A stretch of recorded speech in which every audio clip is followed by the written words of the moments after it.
Hello दोस्तों, आज हम फिर आपके सामने आ चुके हैं। मैं आपको वैद्युत आवेश तथा क्षेत्र पढ़ा रहा था। तो उसमें भाग 1 बना चुका था जिसमें 5 क्वेश्चन थे। आज मैं आप भाग 2 में आपको मैं आज 10 क्वेश्चन बताऊंगा, यानी 6 से स्टार्ट करूंगा और 15 क्वेश्चन आपको बताऊंगा। तो हमारे चैनल पर बने रहने के लिए हमारे चैनल को लाइक करें, सब्सक्राइब करें, घंटी के आइकन को प्रेस करें, जिससे कि हमारे द्वारा बनाई गई वीडियो सबसे पहले आप तक पहुँचे। और हाँ, कमेंट करना ना भूलें। कमेंट जरूर करें, जिससे कि हमें पता चलता है कि हमारे में क्या कमियां रह जा रही है और मैं उसे सुधार कर आपको आपके लिए अच्छा वीडियो प्रोवाइड करूंगा। तो आइए समय न व्यर्थ करते हुए अपने टॉपिक पर चलते हैं। तो हमारा जो छठा नंबर क्वेश्चन है, यानी छठा नंबर क्वेश्चन क्या बनता है? कूलाम के नियम, यानी इसकी परिभाषा क्या होती है। पहले हम इसको जानेंगे, कूलाम के नियम की परिभाषा, फिर उसके बाद कूलाम का नियम जानेंगे। क्योंकि हम जब परिभाषा जानेंगे तभी हम कूलाम का नियम कर सकते हैं। तो आइए हम जान लेते हैं कूलाम का परिभाषा क्या होता है। तो कूलाम का परिभाषा होता है, कूलाम के नियम अनुसार दो आवेशों के बीच लगने वाले आकर्षण एवं प्रतिकर्षण बल के गुणनफल के अनुक्रमानुपाती तथा दो आवेशों के बीच की दूरी आर वर्ग के व्युत्क्रमानुपाती होता है, जिसे कूलाम का नियम कहते हैं। आइए अब आपको मैं चित्र के माध्यम से समझाता हूँ कूलाम का नियम। यानी कूलाम का नियम नियम क्या कहता है कि दो बिंदु, यानी दो बिंदु आवेश है। मान लेते हैं एक बिंदु यहाँ है और एक बिंदु यहाँ है। इनके बीच, जो इनके बीच होता है लगने वाला बल, तो एक बिंदु यहाँ है, एक बिंदु मान लीजिए एक बिंदु ए, इसे बिंदु ए मान लेते हैं, इसे बिंदु बी। यानी बिंदु ए बिंदु यहाँ है और बिंदु बी यहाँ है। तो इनके बीच जो बल लगता है, यानी इनके बीच जो बल लगता है, उनके गुणनफल के क्या होता है, उनके गुणनफल के अनुक्रमानुपाती होता है। उनके गुणनफल के अनुक्रमानुपाती होता है। बिंदु ए पर क्या, बिंदु ए पर जो रहता है धनावेश रहता है और बिंदु बी पर ऋण आवेश होता है। और फिर उसके बाद क्या बोलता है कि उसके बीच की दूरी आर वर्ग के व्युत्क्रमानुपाती होता है। तो इनके जो बीच की दूरी होती है, जो इनके बीच की दूरी होती है, इनके वर्ग के अनुक्रमानुपाती होती है। यानी कहे तो जो यफ होता है, यफ प्रोपोर्शनल टू Q1 व Q2 होता है। क्यों होता है अब ये देख लेते हैं। जो यफ पर बल लग रहा है, यानी यफ द्वारा जो बल लग रहा है वह क्यू पर भी लग रहा है, और यानी प्लस क्यू पर भी लग रहा है और माइनस क्यू पर भी लग रहा है। फिर तथा तथा तथा जो होता है, यानी इनके बीच की दूरी आर वर्ग के व्युत्क्रमानुपाती होता है। तो आर वर्ग के व्युत्क्रमानुपाती होता है। तो यह प्रोपोर्शनल टू आर 1/r² होगा। क्या होगा? 1/r²। अब मैं आपको यहाँ एक बात बताऊंगा। यहाँ पर एक कॉमन चीज़ देखेंगे कि यहाँ पर हम यह प्रोपोर्शनल टू Q1 Q2 यानी इंटू में लिखे हैं, तथा यह प्रोपोर्शनल 1/r², यानी यहाँ बटा में लिखे हैं। क्यों लिखे हैं? देखिए, जब भी आपको समानुपाती या अनुक्रमानुपाती पूछे तो उस गुणा में होता है। यानी जब भी आपको समानुपाती पूछे या अनुक्रमानुपाती तो वो गुणा में होता है, और जब भी आपको व्युत्क्रमानुपाती पूछे तो वह भाग में होता है। ये आप जो बातें हैं इसे ध्यान दें। आइए आप आगे इसे हल करते हैं। आगे क्या हो जाएगा? आगे हमारा जो सूत्र बनता है, तो यह प्रपोर्शनल टू Q1 Q2/r² हो जाएगा। जब हम प्रपोर्शनल हटाते हैं, यानी जब हम प्रपोर्शनल हटाते हैं तो उसके इक्वल क्या लिखते हैं? K लिखते हैं। और क्या K जो होता है वह परावैद्युतांक होता है। K क्या होता है? परावैद्युतांक। जो K होता है परावैद्युतांक होता है। अब यहाँ से हम क्या लिखते हैं? यहाँ पर अब फार्मूला लिख लेते हैं। यप, अब प्रोपोर्शनल हटाए तो क्या लिखे हैं? प्रोपोर्शनल हटा के इक्वल लगा के K लिखते हैं। K लिखें, फिर उसके बाद क्या है? Q1 Q2, वही उतार देंगे r²। अब यहाँ एक चीज़ और देखेंगे, जो K का मान होता है, यानी परावैद्युतांक का मान होता है, 1/4 पाई एप्सिलॉन नॉट होता है। क्या होता है? 1/4 पाई एप्सिलॉन नॉट होता है। तो यहाँ से हम फिर बनाएंगे अपना फार्मूला। यहाँ से फार्मूला आप बनाएंगे तो क्या हो जाएगा? F equal 1/4 pi epsilon not Q1 Q2 upon R²। यही ना होगा? फिर उसके बाद क्या है, आगे हम देखते हैं। आगे हम देखेंगे तो क्या हो जाएगा, अब यहाँ पर देखेंगे। आगे हम देखेंगे 1/4 पाई एप्सिलॉन नॉट होता है, इसका मान जो होता है 1/4 पाई एप्सिलॉन नॉट का मान क्या होता है? 9 × 10⁻9 होता है ना। फिर इसका मात्रक क्या होता है? न्यूटन मीटर स्क्वायर प्रति कूलाम स्क्वायर। यानी न्यूटन को एन से प्रदर्शित करते हैं और मीटर को एम से प्रदर्शित करते हैं और कूलाम को क्यू से प्रदर्शित करते हैं। तो हम इसे शॉर्टकट में लिख लिए, आप उसे हिंदी में भी लिखना चाहे तो लिख सकते हैं। तो आइए अब आगे हम चलते हैं। आगे क्या हो जाएगा हमारा, हम इसको ऐसे लिख सकते हैं ना, F equal to 1/4 pi epsilon not की जगह 9 × 10⁻9 लिख सकते हैं ना। तो फिर उसके बाद क्या है हमारा, Q1 है, Q2 है और अपान में क्या है, R²। तो इसका जो सूत्र होता है इतना ही तक होता है। ये पूरा सूत्र मैं आपको बता दिया हूँ। और जो एफ का यानी एफ का मात्रक होता है यह न्यूटन में होता है, न्यूटन। आइए अब हम 7वां नंबर क्वेश्चन देखते हैं। तो 7वां नंबर क्वेश्चन में क्या पूछा है, बहुल आवेशों के बीच बल।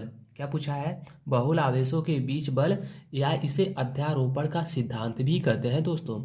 इसे याद रखिएगा, या तो पूछ सकता है क्वेश्चन में बहुल आवेशों के बीच बल, या तो अध्यारोपण का सिद्धांत पूछ सकता है। तो दोनों का मतलब एक ही होता है। तो आइए अब इसका हम परिभाषा देख लेते हैं। तो किसी स्थिर बिंदु आवेशों पर अन्य आवेशों के कारण लगने वाला परिणामी बल उस आवेश पर लगने वाले सभी बलों के सदिश योग के बराबर होता है। यानी इसके कहने का मतलब है, यानी किसी बिंदु पर, यानी मान लेते हैं यहाँ पर एक बिंदु है और कई दिशा से इस पर जो है आवेश कार्य कर रहे हैं, यानी इस पर आवेश बल लगा रहे हैं। तो इसी को, यानी इसी पर लगने वाला जो योग होता है वह बराबर होता है। यानी इस दिशा से भी लगाया जाए बल और इस दिशा से भी बल लगाया जाए और इस दिशा से भी बल लगाया जाए, तो यहाँ पर जो आएगा बल, यहाँ उस सदिश यानी सभी जो बल होता है वह बराबर ही बल लगेगा। तो उसी को हम बोलते हैं अध्यारोपण का सिद्धांत या बहुल आवेशों के बीच बल। आइए अब अगले क्वेश्चन पर चलते हैं। अगला क्वेश्चन हमारा 8वां नंबर है। 8वां नंबर क्या पूछ रहा है, 8वां नंबर में जो है वैद्युत क्षेत्र है। 8वां नंबर में वैद्युत क्षेत्र की परिभाषा बता रहा है। तो वैद्युत क्षेत्र की हम परिभाषा बता देते हैं आपको। तो वैद्युत क्षेत्र वह क्षेत्र होता है, यानी वैद्युत क्षेत्र वह क्षेत्र होता है जिसमें कोई वस्तु रखने पर वह आकर्षण व प्रतिकर्षण बल का अनुभव करता है एवं रखी हुई वस्तु आवेशित हो जाता है, तो इस वैद्युत क्षेत्र कहते हैं। तो इसे क्या कहते हैं, वैद्युत क्षेत्र कहते हैं। आइए अब हम आपको चित्र के माध्यम से बता देते हैं। तो मान लेते हैं एक कोई वैद्युत क्षेत्र है, मान लेते हैं जो गोला है यानी वक्र है, ये मान लिए हैं आपकी वैद्युत क्षेत्र है। और इसमें जो है आवेश उपस्थित है, प्लस आवेश ऋण आवेश जो है इसमें उपस्थित है, इसमें बहुत सारे आवेश उपस्थित है। तो इसमें अगर हम कोई वस्तु रखते हैं, यानी कोई भी एक वस्तु रख देते हैं बेलनाकार का, कोई भी जब वस्तु रखते हैं तो इनका आवेश जो है, यानी इस गोले का आवेश है, इस वस्तु पर स्थानांतरित होने लगता है। क्या होने लगता है, इस वस्तु पर स्थानांतरित होने लगता है। फिर इसी वस्तु को हम जब बाहर निकालते हैं, जब हम इसी वस्तु को बाहर निकालते हैं तो इन पर आवेश स्थित रहता है, यानी इस पर आवेश स्थानांतरित हो जाता है, यानी इसमें आवेश होता है। जब इस वस्तु को हम बाहर निकाल दें तो इनमें आवेश जो होता है इनके अंदर वो स्थानांतरित रहता है। आइए अब वैद्युत क्षेत्र के कुछ विशेष जानकारी प्राप्त कर लेते हैं। तो वैद्युत क्षेत्र को ई से प्रदर्शित करते हैं। जो वैद्युत क्षेत्र होता है उसे हम किससे प्रदर्शित करते हैं, ई से। और वैद्युत क्षेत्र का एसआई मात्रक जो होता है न्यूटन प्रति कूलाम होता है। वैद्युत क्षेत्र का जो एसआई मात्रक होता है वह न्यूटन प्रति कूलाम होता है। ये पेपर में 1 नंबर का पूछे जाते हैं, इन्हें आप याद रखिएगा। फिर इसका जो सूत्र होता है, वैद्युत क्षेत्र का सूत्र जो होता है E इक्वल टू 1 अपान यानी एफ अपान क्यू नॉट होता है। E इक्वल टू क्या होता है, 1 अपान क्यू नॉट होता है, यानी एफ अपान क्यू नॉट होता है। तो इसका जो मात्रक होता है न्यूटन प्रति कूलाम होता है, यानी बल का जो मात्रक होता है न्यूटन होता है और कूलाम का मात्रक जो होता है कूलाम होता है। अब दोस्तों हम देखेंगे यहाँ पर 9वां नंबर क्वेश्चन है। जो यहाँ पर 9वां नंबर क्वेश्चन क्या पूछ रहा है हमसे, वैद्युत क्षेत्र रेखाएं, यानी वैद्युत क्षेत्र रेखाएं क्या होते हैं, इनकी परिभाषा। तो हम वैद्युत क्षेत्र रेखाएं की परिभाषा आपको बता देते हैं। वैद्युत क्षेत्र में, यानी वैद्युत क्षेत्र में खींची गई काल्पनिक रेखाएं जिन पर आवेश स्वतंत्रता पूर्वक गति करता है उसे वैद्युत क्षेत्र रेखाएं कहते हैं। यानी वैद्युत क्षेत्र, मान लेते हैं कोई वैद्युत क्षेत्र है, ये जो गोला है यह वैद्युत क्षेत्र है, इसमें जो आवेश हैं वो भरे हुए हैं, ये मान लेते हैं वैद्युत क्षेत्र है। और इनमें अगर हम कोई काल्पनिक रेखाएं खींच देते हैं, तो काल्पनिक रेखाएं जब हम खींचते हैं तो इन पर जो आवेश होता है वह स्वतंत्रता पूर्वक गति करने लगता है, यानी इसमें कोई भी बाधा नहीं आती है।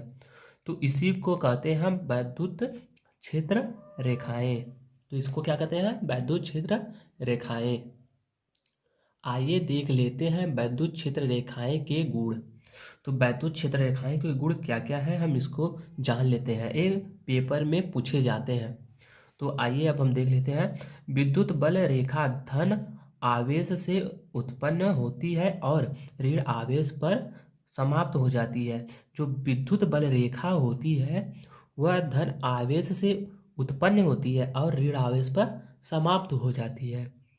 आपको मैं एक एग्जांपल समझा देता हूँ। मान लेते हैं हम कोई सीढ़ी चढ़ते हैं, इधर से मान लेते हैं हम दाहिने तरफ से अपने सीढ़ी चढ़ रहे हैं। तो मैंने 1 2 3 4 5 सीढ़ियाँ चढ़ी। फिर उसके बाद क्या कर रहे हैं, अब इधर से हम उतर जा रहे हैं 1 2 3 4 5। जब हम इधर से उतर गए तो जब हम चढ़ते हैं तो प्लस में जाते हैं, यानी जब हम ऊपर चढ़ रहे हैं तो तरक्की कर रहे हैं। मान लीजिए अगर हम कमा रहे हैं बहुत सारा पैसा तो हम तरक्की कर रहे हैं, पर उसी हिसाब से यानी मैं बेहिसाब से उस पैसे को खर्च कर दे रहा हूँ। मान लीजिए कोई फालतू पैसा उड़ा दे रहा हूँ तो फिर डिस्क्रीज ना हो जाएगा, फिर मेरा घट जाएगा ना। तो उसी प्रकार से हम जिस प्रकार से कमाए और उसी प्रकार से घटा दिए तो मेरे पास क्या कुछ नहीं बचा। तो इसी को बोलते हैं क्या। अब मैं एक बार आपको आवेश के माध्यम से समझा देता हूँ। मान लीजिए यहाँ से कोई आवेश गया और यहाँ से चला आया तो वहाँ आवेश जो है वो समाप्त हो जाती है। आपको समझ में आ गया होगा, मुझे उम्मीद है कि आपको समझ में आ गया होगा। तो आइए आप चलते हैं दूसरे दूसरे गुण पर। दूसरा गुण क्या है, आइए देख लेते हैं दूसरा गुण। आवेश चालक से निकलने वाली बल रेखाएं चालक के तल के लंबवत होती है। तो इसे अब मैं आपको फिगर के माध्यम से इसे भी बता देता हूँ। जो आवेश होता है, आवेश किस में होगा, आवेश जो होता है उसका क्षेत्र न होगा। जो वैद्युत आवेश होता है उसका कुछ कोई क्षेत्र होगा। तो मान लेते हैं हम कुछ इस प्रकार का एक क्षेत्र है, मान लेते हैं गोला ही प्रकार का क्षेत्र है और इसमें जो है कोई चालक रखी गई है, यानी कोई पतली इसके तल पर कोई पतले चालक रखी गए हैं और इसके लंबवत मान लीजिए इसके लंबवत या तो ऐसे रख लीजिए या तो ऐसे रख लीजिए। तो इस पर क्या आवेश गति नहीं करेंगी, क्यों नहीं करेंगी भाई, जरूरी करेंगे। तो इसी इसी को कहा है आवेश चालक से निकलने वाली बल रेखाएं चालक के तल के लंबवत होती है। तो क्या होती है, जब आवेश चालक से निकलने वाली बल होती है वह उसके तल के लंबवत होती है। आइए अब हम तीसरा देख लेते हैं। तीसरा गुण क्या है, तीसरा गुण यह है कि एक समान वैद्युत क्षेत्र में खींची गई विद्युत बल रेखाएं परस्पर समांतर होती है। अब इसका कहने का मतलब है यह कोई एक समान वैद्युत क्षेत्र है, ये एक समान वैद्युत क्षेत्र है। अब इसमें कोई भी रेखाएं खींचते हैं, मान लेते हैं हम ऐसे रेखाएं खींच दिए, ऐसे रेखाएं खींच दिए, ऐसे फिर ऐसे फिर ऐसे और एक ऐसे खींच लिए, चाहे हम ऐसे खींच लें, चाहे ऐसे खींच लें, चाहे ऐसे, यानी हम किसी प्रकार से इसमें कोई भी रेखाएं खींचे और लेकिन जो वैद्युत क्षेत्र है, यानी ये जो वैद्युत क्षेत्र ई है, इसमें जो बल लगेगा वह परस्पर समांतर लगेगा, यानी बराबर ही लगेगा, ना कि इस पर ज़्यादा लगेगा इस पर कम लगेगा, फिर इस पर ज़्यादा इस पर कम इस पर ज़्यादा, नहीं, ऐसा कभी नहीं होता है। यानी सभी पर बराबर ही बल लगेगा। तो आइए अब हम देख लेते हैं 10वां नंबर क्वेश्चन। 10वां नंबर क्वेश्चन हमारा क्या पूछ रहा है कि वैद्युत फ्लक्स, यानी वैद्युत फ्लक्स होता क्या है उसके बारे में हमें पूछ रहा है। तो आइए हम जान लेते हैं इसका परिभाषा क्या होता है वैद्युत फ्लक्स का। वैद्युत क्षेत्र के पृष्ठ से लंबवत गुजरने वाली वैद्युत बल रेखाओं की संख्या उस पृष्ठ का वैद्युत फ्लक्स कहलाते हैं। यानी जो वैद्युत क्षेत्र होता है उसके पृष्ठ के लंबवत गुजरने वाली वैद्युत बल रेखाओं की संख्या उस पृष्ठ का वैद्युत फ्लक्स कहलाता है।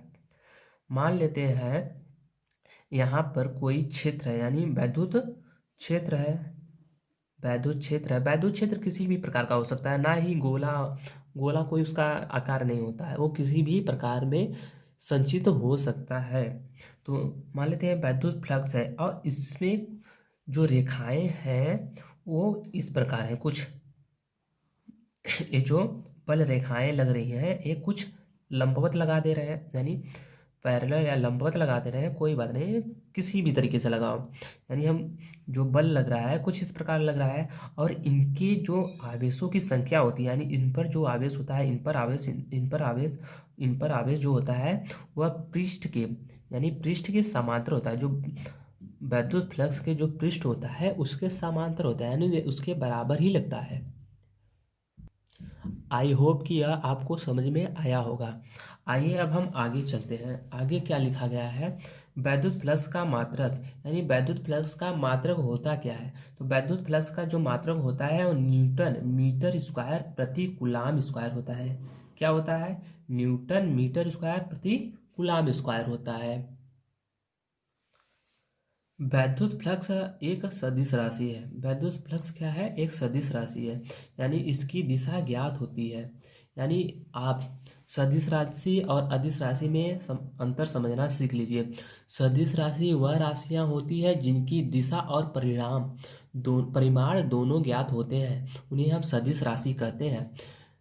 जबकि जो वैद्युत फ्लक्स होता है उसका दिशा और परिमाण हमें ज्ञात होता है, इसलिए हम इसे सदिश राशि कहते हैं, सदिश राशि कहते हैं। अदिश राशि क्या होता है, अदिश राशि वह राशि होता है जिसका न तो दिशा ज्ञात हो और न ही परिणाम, या तो कह सकते हैं उसका दिशा ज्ञात है लेकिन उसका परिमाण ज्ञात नहीं है, तब पर भी वह अदिश राशि होगा। या तो उसका परिमाण ज्ञात है, दिशा ज्ञात नहीं है, तो वो अदिशी राशि होगा, ना कि सदिश राशि। यानी जब हमें दोनों में से, यानी जो दिशा होता है और परिमाण होता है वह दोनों में से किसी एक का भी हमें ज्ञात ना हो, यानी मान ज्ञात ना हो, तो वह अदिश राशि होती है। तो आइए अब हम आगे चलते हैं, वैद्युत फ्लक्स के बारे में बात करते हैं। तो आइए आगे चलते हैं। तो वैद्युत फ्लक्स को जो हम होता है उसे थीटा से प्रदर्शित करते हैं। वैद्युत फ्लक्स को जाता है थीटा से प्रदर्शित करते हैं। तो थीटा इक्वल टू क्या हो जाएगा, समाकलन आप वेक्टर ई, यहाँ पर देखेंगे वेक्टर, ये वेक्टर का जो मान होता है यह सदिश के लिए लगाया जाता है। जब जब यह अदिश राशि होता तो वहाँ पर वेक्टर नहीं होता, यह सदिश राशि है तो इसलिए वेक्टर लगाया गया है। तो समाकलन of vector E into D A, यानी वेक्टर डी ए हो जाएगा। इसका जो मात्रक है न्यूटन मीटर स्क्वायर प्रति कूलाम होता है। आई होप कि आपको 10वां नंबर क्वेश्चन समझ में आ गया होगा। तो आइए अब हम 11वें नंबर क्वेश्चन पर चलते हैं। 11वां नंबर क्वेश्चन क्या है, यहाँ पर 11वां नंबर क्वेश्चन पूछा है वैद्युत द्विध्रुव। तो वैद्युत द्विध्रुव होता क्या है उसके बारे में पहले जान लेते हैं, उसकी परिभाषा वैद्युत द्विध्रुव की। वैद्युत द्विध्रुव की परिभाषा जानने के बाद हम उसके चित्र पर चलते हैं। तो आइए पहले हम वैद्युत द्विध्रुव की परिभाषा जान लेते हैं। तो वैद्युत द्विध्रुव की परिभाषा जो होता है वह निकाय जिसमें दो आवेश परंतु विपरीत, यानी वह निकाय होता है जिनमें दो आवेश परंतु विपरीत आवेश एक दूसरे के बराबर व न्यूनतम दूरी पर स्थित होते हैं, उसे वैद्युत द्विध्रुव कहते हैं। यानी कहने का मतलब है, यहाँ पर आपको मैं समझा देता हूँ। इसके कहने का मतलब होता है एक ऐसा निकाय जिनमें दो आवेश हो परंतु विपरीत हो। यानी एक धन आवेश हो तो एक ऋण आवेश हो, यह विपरीत आवेश है। एक दूसरे के समांतर दूरी, यानी जो इसके बीच की दूरी है और इसके बीच की दूरी है वह समांतर है। यानी इन दोनों के बीच की दूरी L है, 2L है। इन दोनों की यानी प्लस क्यू और माइनस क्यू की बीच की दूरी जो है 2L है। तो इसके बीच की दूरी L हो जाए और इसके बीच की दूरी L हो जाए, यानी समांतर रहे, तो इसे वैद्युत द्विध्रुव कहते हैं। क्या कहते हैं? तब इसे वैद्युत द्विध्रुव कहते हैं। आइए अब इसके बारे में कुछ जानकारी ले लेते हैं। इसे P से प्रदर्शित करते हैं, इसे जो है हम P से प्रदर्शित करते हैं। वैद्युत द्विध्रुव एक सदिश राशि है। क्या है? वैद्युत द्विध्रुव एक सदिश राशि है, यानी इसका दिशा और परिमाण दोनों ज्ञात होता है, इसलिए यह सदिश राशि है। वैद्युत द्विध्रुव का मात्रक न्यूटन मीटर होता है। वैद्युत द्विध्रुव का जो मात्रक होता है वह न्यूटन मीटर होता है। तो आइए वैद्युत द्विध्रुव का हम सूत्र देख लेते हैं। वैद्युत द्विध्रुव का सूत्र जो है P=2Q_L न्यूटन मीटर है। क्या है? P=2Q_L न्यूटन मीटर, यह है वैद्युत द्विध्रुव का सूत्र। आइए अब हम 12वां नंबर क्वेश्चन पर चलते हैं। 12वां नंबर क्वेश्चन हमारा क्या है? 12वां नंबर क्वेश्चन देखेंगे हम। एक समान बाह्य क्षेत्र में द्विध्रुव, क्या पूछ रहा है? एक समान बाह्य क्षेत्र में द्विध्रुव। तो पहले अब हम वैद्युत द्विध्रुव आघूर्ण के बारे में जान लेते हैं, फिर उसके बाद हम चलते हैं एक समान बाह्य क्षेत्र में द्विध्रुव। तो वैद्युत द्विध्रुव की जो वैद्युत द्विध्रुव आघूर्ण है उसका परिभाषा पहले हम देखेंगे। तो वैद्युत द्विध्रुव आघूर्ण का परिभाषा जो है देखते हैं।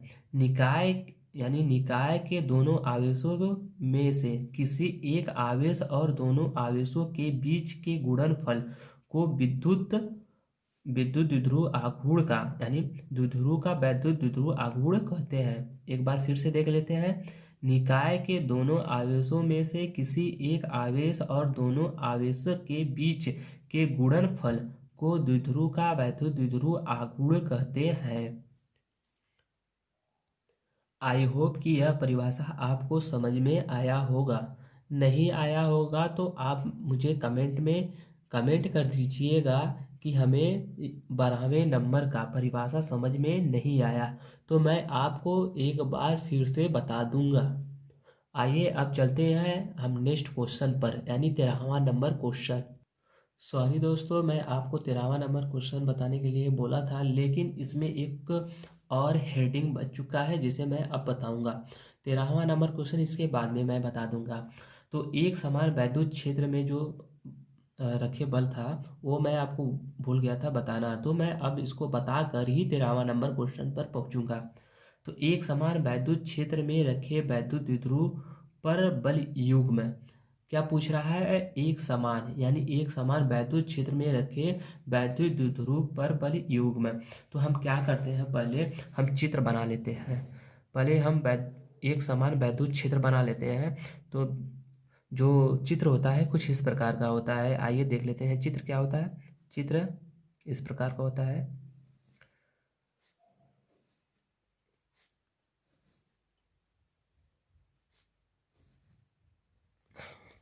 यह क्या है? एक समान वैद्युत क्षेत्र है। जो मैं आपको बना रहा हूँ यह एक समान वैद्युत क्षेत्र है, जिसे हम किसे ई से प्रदर्शित करते हैं। वैद्युत क्षेत्र को ई से प्रदर्शित करते हैं। अब आगे में क्वेश्चन पूछा है, क्या है इसी में क्वेश्चन पूछा है, रखे वैद्युत द्विध्रुव पर बल युग्म है। यानी एक इसी में क्या बनाना है हमें? वैद्युत द्विध्रुव। तो इसी में बना लेते हैं वैद्युत द्विध्रुव। तो वैद्युत द्विध्रुव होता कैसा है दिखा देते हैं आपको, होता कैसा है। वैद्युत द्विध्रुव जो होता है कुछ इस प्रकार का होता है। यहाँ पर क्या हो जाएगा? प्लस क्यू, और यहाँ पर जो हो जाएगा माइनस क्यू, यानी बिंदु ए बी। बिंदु ए पर क्या है? धनावेश है, बिंदु बी पर ऋणावेश है, और इस पर क्या लगाया जा रहा है? एक बल। इस पर एक बल लग रहा है, और जो यहाँ से इसके लंबवत जो है वह इनके बीच की जो दूरी है, ए और बीच की दूरी है 2l sine theta, 2l sine theta. यह जो यानी ए लंबवत है तो इसका जो डिग्री हो जाएगा 90 डिग्री, यानी 90 अंश का होगा। और हम फिगर में देखेंगे, जो फिगर है यहाँ से यहाँ तक की दूरी जो है वह 2l है। कितना है? 2l है। तो अब हम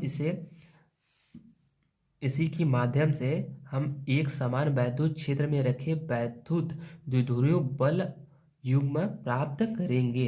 क्या प्राप्त करेंगे? बल युग्म प्राप्त करेंगे। तो हम कैसे प्राप्त करेंगे, पहले ये जान लेते हैं। तो इसे हम कुछ आपको डिफिनीशन के माध्यम से बता देते हैं।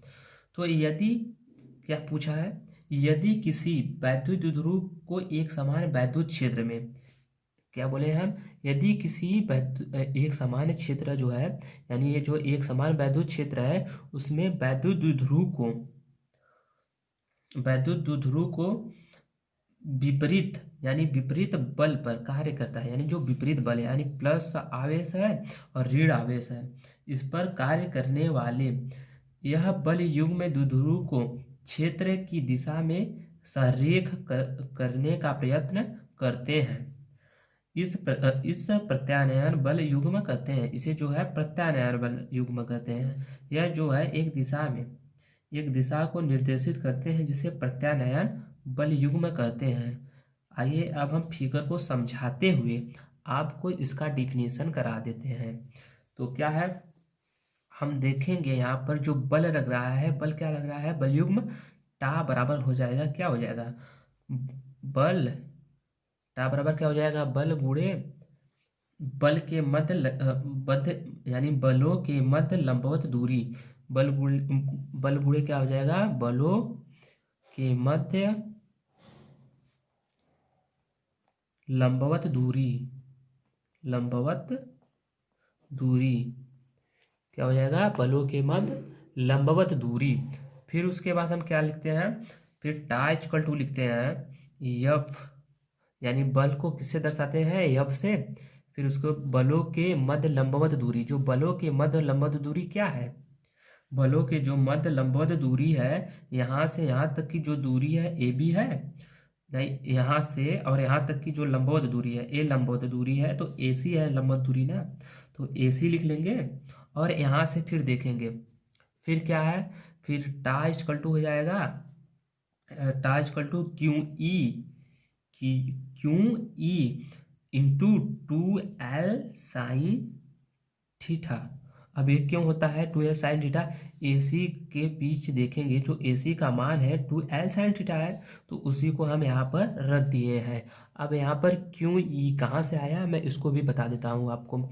जो क्यू ई है वह यह हमारा जो फार्मूला होता है, क्यू इक्वल टू, यानी क्यू इक्वल टू क्या होता है, यानी ई इक्वल टू क्या होता है, ई इक्वल टू होता है एफ वन क्यू। जब हम क्यू को यहाँ पर ला देंगे तो क्या हो जाएगा, क्यू यानी क्यू ई, यानी ई क्यू लिख सकते हैं या क्यू ई लिख सकते हैं, तो एफ इक्वल टू क्या हो जाएगा, ई क्यू या क्यू ई, तो वही यहाँ पर लिखा गया है। तो आगे आइए हम देख लेते हैं आगे क्या है। अब इसे हम क्या लिख सकते हैं, हम अगर इसको यानी टा इक्वल टू क्यू यानी क्यू इंटू 2l ई, इसको ब्रैकेट में करके इसे ई साइन थीटा लिख सकते हैं। फिर आप देखेंगे हमारा कहाँ, अब यहाँ पर हम देखेंगे कि जहाँ 2QL, यानी इसका गुणा जब हम कर देंगे तो 2QL बन जाएगा, 2QL इक्वल टू हो जाएगा क्या, P, जो वैद्युत द्विध्रुव आघूर्ण है, जो क्या है, वैद्युत द्विध्रुव आघूर्ण है, क्या है, वैद्युत द्विध्रुव आघूर्ण है। तो इसे हम क्या लिख सकते हैं, टा बराबर P ई साइन थीटा लिख सकते हैं ना। अब यहाँ पर हम थीटा का मान रखेंगे, क्या रखेंगे, थीटा का मान रखने पर जब हम थीटा का मान रखते हैं यानी थीटा इक्वल टू 90 डिग्री रखते हैं तो क्या हमारा बनता है। जब हम थीटा इक्वल टू 90 डिग्री रखते हैं तो हमारा क्या हो जाएगा, यानी हम यहाँ जो साइन है यानी साइन थीटा है, साइन थीटा के जगह यानी इस जगह हम 90 रखते हैं, 90 डिग्री लिखते हैं तो हमारा क्या हो जाएगा, यानी साइन 90 का मान क्या होता है, साइन 90 का मान होता है 1। तो अब इसे हम आगे हल करेंगे, आगे क्या, तो मैक्स टा मैक्स बराबर क्या हो जाएगा, पीई, क्योंकि हम साइन यानी यहाँ पर देख लेंगे जो यहाँ पर साइन थीटा है वहाँ इसका मान रखे 1, तो इसका जब पीई का 1 में गुणा करेंगे तो क्या हो जाएगा, पीई होगा ना। आगे अब हम देख लेते हैं, जब हम P को इधर लाते हैं, तो जब हम P को इधर लाते हैं तो क्या हो जाएगा हमारा, P इक्वल टू क्या हो जाएगा, टा मैक्स अपान ई हो जाएगा। जब हम P को इधर लाएंगे तो टा ऊपर चल जाएगा और ई नीचे आ जाएगा, तो हमारा क्या हो जाएगा, P इक्वल टू टा मैक्स अपान ई। फिर उसके बाद हमारा क्या है, ई का मान 1 है, जहाँ ई का मान यानी ई इक्वल टू 1 है, तो ई इक्वल टू है न्यूटन प्रति कूलाम, यानी ई इक्वल टू 1 है तो न्यूटन प्रति कूलाम हो जाएगा। और P इक्वल टू क्या है, टा मैक्स है, P इक्वल टू क्या है, टा मैक्स जो है जो कूलाम प्रति मीटर है, टा मैक्स प्रति जो टा मैक्स है यानी P इक्वल टू जो है टा मैक्स यानी कूलाम प्रति मीटर है। आइए अब हम अगला क्वेश्चन देख लेते हैं। अगला क्वेश्चन हमारा होगा 13 नंबर क्वेश्चन। अब 13 नंबर जो क्वेश्चन है हमारा, जो 13 नंबर क्वेश्चन है उसमें क्या पूछा है, संतत आवेश वितरण। तो संतत आवेश वितरण की परिभाषा हमें लिखना है, तो संतत आवेश वितरण की परिभाषा आइए लिख लेते हैं। तो जब एक बहुत बड़ी संख्या में आवेश परस्पर एक दूसरे के निकट उपस्थित होते हैं तो इन आवेशों को संतत आवेश वितरण कहते हैं। यानी इसके कहने का मतलब है जब एक बहुत बड़ी संख्या में आवेश परस्पर एक दूसरे के, यानी मान लेते हैं ये आवेश है प्लस आवेश है, जो ये सब आवेश है, यह बहुत बड़ी संख्या में एक दूसरे के बहुत निकट होते हैं, यानी एक दूसरे के बहुत निकट होते हैं तो इन्हीं को ही संतत आवेश वितरण कहते हैं, संतत आवेश वितरण करते हैं। यह उदाहरण के तौर पर था। आइए अब हम आगे देख लेते हैं रेखीय आवेश क्या होता है। यानी रेखीय आवेश क्या होता है, जिस प्रकार का संतत आवेश वितरण होता है सेम उसी प्रकार का रेखीय आवेश वितरण होता है, लेकिन इसमें एक फर्क होता है। जो रेखीय आवेश वितरण होता है वह किसी रेखा या किसी लाइन पर स्थित होता है, यानी इसी पर बहुत सारे आवेश उपस्थित होते हैं, तो इसे क्या बोलते हैं, रेखीय आवेश वितरण। इसे बोलते हैं क्या, रेखीय आवेश वितरण।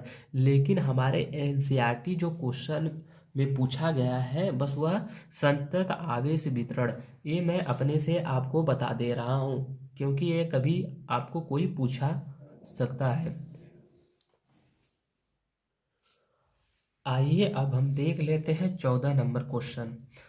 अब 14 नंबर क्वेश्चन में हमारा क्या पूछा गया है, जो 14 नंबर क्वेश्चन है उसमें पूछा गया है गाउस का नियम। 14 नंबर क्वेश्चन में पूछा गया है गाउस का नियम।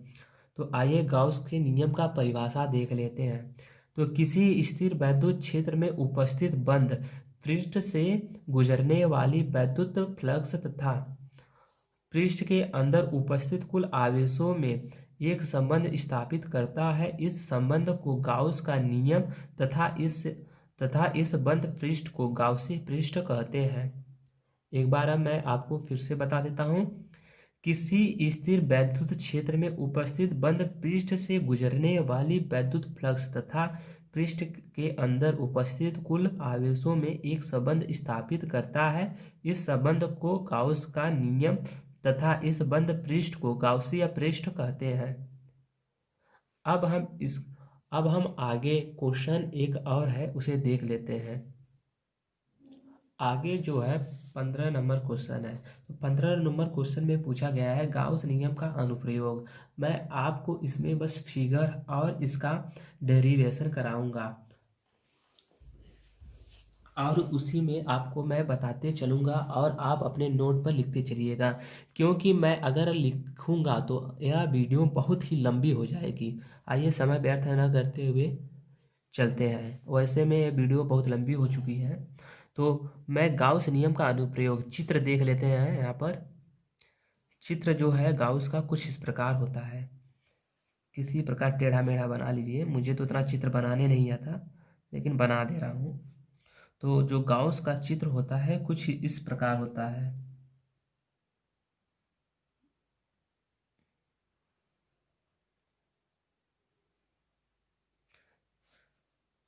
इस पर जो होता है प्लस प्लस क्यू आवेश होता है जो बिंदु ओ पर स्थित होता है, और इनके जो यहाँ पर है या इनके लंबवत जो खींची गई रेखा है इसे आर से प्रदर्शित करते हैं, त्रिज्या आर है। फिर जो ए क्षेत्र है, जो पूरा क्षेत्र है, यह क्या है, इसे पी से प्रदर्शित करते हैं, यानी यह वैद्युत ध्रुव आघूर्ण पी है। और इनके आगे जो यहाँ बिंदु एक बिंदु है, ये बिंदु पी पर है। फिर जो यहाँ है वैद्युत क्षेत्र ई, यानी यह जो है वैद्युत क्षेत्र ई है, जिस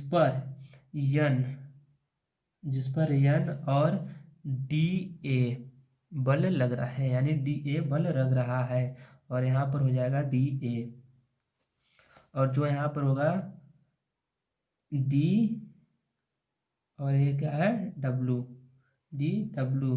और ये जो क्षेत्र है इसे क्षेत्र ए से, यानी ए जो पूरा क्षेत्र है इसे ए से प्रदर्शित करते हैं। तो आइए मैं आगे आपको फिगर के माध्यम से इसका डेरिवेशन करा देता हूँ। तो अब हम देखेंगे चित्र के अंदर, जो चित्र के अंदर है वह बंद पृष्ठ दर्शाया गया है जिसका क्षेत्रफल ए है। इसका जो क्षेत्रफल है वह ए है। क्या क्षेत्रफल है, ए। इस बंद पृष्ठ में किसी बिंदु ओ पर एक बिंदु आवेश प्लस रख, यानी जो बिंदु ओ है उस पर प्लस आवेश रखा गया है जो वैद्युत क्षेत्र में स्थित है। यह वैद्युत क्षेत्र में स्थित है, यानी ये देखेंगे बंद पृष्ठ यानी वैद्युत क्षेत्र में स्थित है। फिर उसके बाद है पृष्ठ के बिंदु P पर, यानी जो बिंदु P है, जो यानी पृष्ठ के बिंदु P पर एक अनंत लघु क्षेत्रफल D है, यानी ये जो क्षेत्रफल D है यह बहुत ही छोटा है, यानी बहुत ही छोटा है। इस पर खींचे गए अभिलंब क्या है, पी एन है। क्या है, एन है, पी एन है। जो यहाँ से यहाँ तक अभिलंब खींचे गए हैं वह पी एन है। क्षेत्र यानी क्षेत्रीय वेक्टर डी ए, यानी जो क्षेत्रीय है वेक्टर डी ए, यहाँ पर जो वेक्टर ए डी है, यानी इसका दिशा और परिमाण दोनों ज्ञात है, डी ए खींचा गया है।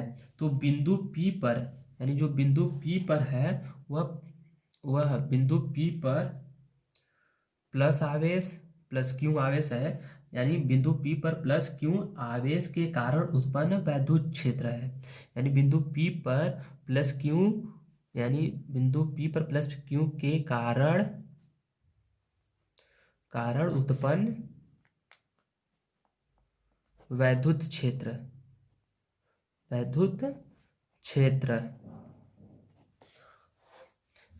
इक्वल टू क्या हो जाएगा, वैद्युत क्षेत्र equal to 1/4 pi epsilon not, bracket में क्या हो जाएगा, क्यू अपान आर स्क्वायर। यह समीकरण नंबर 1 हो जाएगा। और आगे हम देखेंगे, यानी वेक्टर ई, यानी वैद्युत क्षेत्र ई की दिशा ओ से पी की ओर होगी। जो वैद्युत क्षेत्र है उसकी दिशा जो है, विद्युत क्षेत्र ई की दिशा जो है ओ से पी की ओर होगी, पी की ओर होगी, पी की ओर होगी। तो क्या हम यहाँ पर क्या लिख लेंगे, तो D phi is equal to vector E into vector A, तथा या हम क्या लिख सकते हैं, या हम लिख सकते हैं D phi E equal to E D A cos theta. इसे लिख सकते हैं ना भाई कॉस थीटा, क्योंकि यह किसका, यह जो है एल यानी पाइथागोरस थ्योरम से लगाया गया है। मैं उसको बताऊंगा तो बहुत लंबा हो जाएगा, आप शॉर्टकट में समझ लीजिएगा। फिर यहाँ पर क्या लिखा है, थीटा इक्वल टू, यानी थीटा इक्वल टू क्या दिया है, ई वेक्टर ई दिया है, तथा वेक्टर डी ए के बीच कोण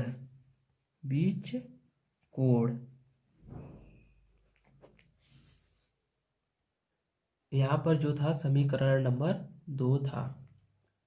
तो समीकरण 1 का मान यहाँ पर आप लिखेंगे, समीकरण 1 का मान समीकरण 2 में रखने पर तो हम जब समीकरण 1 का मान समीकरण 2 में रखेंगे तो क्या हो जाएगा, D phi is equal to क्या हो जाएगा, वो 1 यानी समीकरण 1 का मान कहाँ है, यहाँ पर समीकरण 1 है ना, देख लीजिए आप, समीकरण 1 यहाँ पर है, तो समीकरण 1 का मान हम रख लेते हैं यहाँ पर। तो समीकरण 1 का मान रखेंगे तो 1/4 पाई एप्सिलॉन नॉट ब्रैकेट में Q/r² हो जाएगा। और यहाँ पर जो समीकरण नंबर 2 का मान है यानी डी ए कॉस थीटा, तो यहाँ पर क्या ई की जगह हम लिख लिए था ना, और डी ए कॉस थीटा ये लिख लिए। या हम क्या लिख सकते हैं, ये फिर आगे हम देखेंगे क्या हो जाएगा। आगे हम जब देखते हैं तो D phi is equal to Q/4 pi epsilon not bracket में डी ए कॉस थीटा, इनका आपस में गुणा हो गया है, कॉस थीटा अपन r², परंतु D A cos theta upon r², परंतु D A cos theta upon r², जो r² इक्वल टू ये क्षेत्रफल डी ए द्वारा बिंदु ओ पर आंतरिक घन कोण है, आंतरिक घन कोण है। यहाँ पर देखेंगे जो D A cos theta upon r² है वह क्षेत्रफल डी ए द्वारा बिंदु ओ पर आंतरिक घन कोण है। तो इसे हम क्या लिख सकते हैं, इक्वल टू डी ओमेगा है, ये जो है ओमेगा है, यानी इक्वल टू डी ओमेगा का मान हो जाएगा, मान यहाँ पर जो हम बनाए थे ना, यहाँ पर चित्र, यहाँ पर देखेंगे डी ओमेगा लिखे हैं ना, तो वही चीज़ हम यहाँ पर लिखे हैं। तो डी ओमेगा का जो मान है वह हो जाएगा D phi is equal to Q/4 pi epsilon not. अब इसके जगह हम लिख देंगे क्या, डी ओमेगा। अब फिर उसके आगे हम आगे स्टेप में देखेंगे क्षेत्रफल ए अभिलंबवत, जो क्षेत्रफल ए है वह अभिलंबवत है। तो क्षेत्रफल ए है वह अभिलंबवत है। तो इसे हम क्या लिखेंगे, फाई ई इक्वल टू समाकलन of vector E D A equal to, अब नीचे से देखेंगे, equal to Q/4 pi epsilon not समाकलन ऑफ डी ओमेगा लिख सकते हैं। परंतु डी ओमेगा संपूर्ण बंद पृष्ठ द्वारा बिंदु ओ पर आंतरिक घन कोण है, इसलिए इसका जो रेडियस होता है वह 4 पाई रेडियस, इसका जो स्टे रेडियस होता है वह 4 पाई होता है। जो ओमेगा यानी समाकलन आप डी ओमेगा का जो जो रेडियस होता है वह 4 पाई होता है। तो अब हम सूत्र से लिख लेते हैं। तो फाई इजकल टू क्या हो जाएगा हमारे पास, phi is equal to Q upon 4 pi epsilon not into D omega की जगह क्या लिख लेंगे हम, 4 पाई। तो यहाँ पर क्या हो जाएगा, पाई पाई से 4 पाई से कैंसिल हो जाएगा। तो यहाँ पर क्या हो जाएगा, फाई इजकल टू 1 यानी क्यू अपान एप्सिलॉन नॉट। यही जो होता है हमारा वैद्युत फ्लक्स यानी गॉसी प्रमेय का जो निगमन है, यानी यही है गॉसी प्रमेय का सूत्र। सी प्रमेय प्रमेय का नियम, यही जो है गॉसी प्रमेय का नियम है।